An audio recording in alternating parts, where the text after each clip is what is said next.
نحمده ونصلي على رسوله الكريم بسم اللہ الرحمن الرحیم۔ صرف 5 منٹ کا مدرسہ قرآن و حدیث کی روشنی میں 10 ذی الحجہ۔ نمبر 1، اسلامی تاریخ۔ سلطان محمود غزنوی رحمۃ اللہ علیہ۔ سلطان محمود غزنوی رحمۃ اللہ علیہ اسلامی تاریخ میں بڑے نامور بادشاہ گزرے ہیں۔ آپ امیر سبکتگین کے بیٹے تھے۔ 357 ہجری میں پیدا ہوئے اور اعلیٰ تعلیم حاصل کی۔ والد صاحب کے انتقال کے بعد حکومت کی باغ دور سنبھالی اور اس کو مضبوط کرتے چلے گئے۔ آپ نے اپنے دور حکومت میں کئی علاقے فتح کیے اور امن و امان قائم کیا۔ ظلم و زیادتی کو بالکل پسند نہیں کرتے تھے۔ مسلم و غیر مسلم ہر ایک کے ساتھ انصاف کا معاملہ کرتے تھے۔ رعایا کی پوری خبر رکھتے تھے اور ان کی ضروریات کو بڑے اہتمام سے پورا کرتے تھے۔ غیر مسلموں کے مذہب اور ان کی عبادت گاہوں کا بھی بڑا لحاظ رکھتے، ان کو ان کا پورا حق دیتے اور مزید انعامات سے بھی نوازتے۔ البتہ بے حیائی اور فتنوں کے اڈوں کو بے خوف و خطرہ دنیا سے مٹا دیتے۔ سلطان محمود رحمۃ اللہ علیہ علم و فضل میں بھی بہت آگے تھے۔ اہل علم اور اصحاب کمال کی بڑی قدر کرتے تھے۔ خاص غزنی میں بہت بڑا مدرسہ تعمیر کروایا اور اس کے اخراجات کے لیے ایک بڑا فنڈ مقرر کر دیا۔ آپ کے دارالسلطنت میں اتنے بڑے کمال والے لوگ جمع ہو گئے تھے کہ ایشیا کے کسی بادشاہ کو یہ فخر حاصل نہ تھا۔ تقریباً 35 سال تک اقتدار کو رونق بخشنے کے بعد یہ عادل، منصف، رعایا پرور، خدا ترس، علماء نواز اور عظیم قائد سربراہ 421 ہجری میں اس دار فانی سے رخصت ہو گیا، جس کے مثالی کارنامے قیامت تک تاریخ کے اوراق میں محفوظ رہیں گے۔ نمبر 2، حضور صلی اللہ علیہ وسلم کا معجزہ۔ حضور صلی اللہ علیہ وسلم کی دعا کا اثر۔ حضرت ابو ہریرہ رضی اللہ عنہ سے روایت ہے کہ رسول اللہ صلی اللہ علیہ وسلم نے دعا فرمائی کہ اے اللہ، محمد صلی اللہ علیہ وسلم کے گھر والوں کا رزق بقدر ضرورت رکھ۔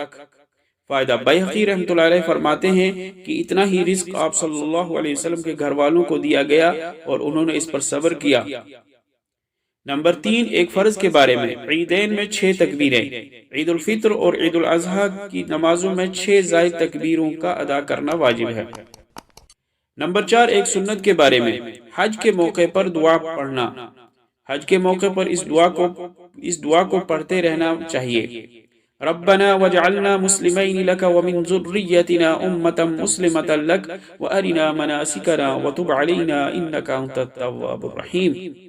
ترجمہ، اے ہمارے پروردگار، ہم کو اپنا فرما بردار بنا لیجئے اور ہماری اولاد میں سے بھی ایک ایسی جماعت پیدا فرما دیجئے جو آپ کی فرما بردار ہوں، اور ہم کو ہمارے حج کے احکام سکھا دیجئے اور ہماری توبہ قبول فرمائیے، کیونکہ آپ ہی توبہ کو قبول کرنے والے اور رحم کرنے والے ہیں۔ نمبر 5، ایک اہم عمل کی فضیلت۔ گھر میں نوافل پڑھنا۔ رسول اللہ صلی اللہ علیہ وسلم نے فرمایا، جب تم میں سے کوئی مسجد میں فرض نماز ادا کر لے تو اپنی نماز میں سے کچھ حصہ گھر کے لیے بھی چھوڑ دے، کیونکہ اللہ تعالیٰ بندے کی نفل نماز کی وجہ سے اس کے گھر میں خیر نازل کرتے ہیں۔ نمبر 6، ایک گناہ کے بارے میں۔ کنجوسی کرنا۔ قرآن میں اللہ تعالیٰ فرماتا ہے، جو لوگ اللہ تعالیٰ کے عطا کردہ مال و دولت کو خرچ کرنے میں بخل کرتے ہیں، وہ بالکل اس گمان میں نہ رہیں کہ ان کا یہ بخل کرنا ان کے لیے بہتر ہے، بلکہ وہ ان کے لیے بہت برا ہے۔ قیامت کے دن ان کے جمع کردہ مال و دولت کو توق بنا کر گلے میں پہنا دیا جائے گا، اور آسمان و زمین کا مالک اللہ تعالیٰ ہی ہے، اور اللہ تعالیٰ تمہارے اعمال سے باخبر ہے۔ نمبر 7، دنیا کے بارے میں۔ صرف اللہ سے مانگو۔ اللہ تعالیٰ کا ارشاد ہے، یقین جانو اللہ کو چھوڑ کر جن کی تم عبادت کرتے ہو وہ تمہیں رزق دینے کا کوئی اختیار نہیں رکھتے، اس لیے رزق اللہ کے پاس تلاش کرو اور اسی کی عبادت کرو اور اسی کا شکر ادا کرو، اسی کے پاس تمہیں واپس لوٹایا جائے گا۔ نمبر 8، آخرت کے بارے میں۔ قبر کی سختیاں سن کر مسلمان چیخ اٹھے۔ حضرت اسماء بنت ابی بکر رضی اللہ عنہ فرماتی ہیں کہ ایک دن رسول اللہ صلی اللہ علیہ وسلم نے خطبہ ارشاد فرمایا، اس میں اس آزمائش کا ذکر فرمایا جس میں مرنے والا آدمی مبتلا ہوتا ہے، تو جب آپ نے اس کا ذکر فرمایا تو خوف و دہشت سے سب مسلمان چیخ اٹھے اور کوہرام مچ گیا۔ نمبر 9، طب نبوی سے علاج۔ قرآن کریم نسخہ شفا ہے۔ اللہ تعالیٰ قرآن میں فرماتا ہے اے لوگو تمہارے رب کی جانب سے تمہارے پاس وعظ اور نصیحت سینوں کی بیماریوں کے لیے شفا پہنچ چکی ہے۔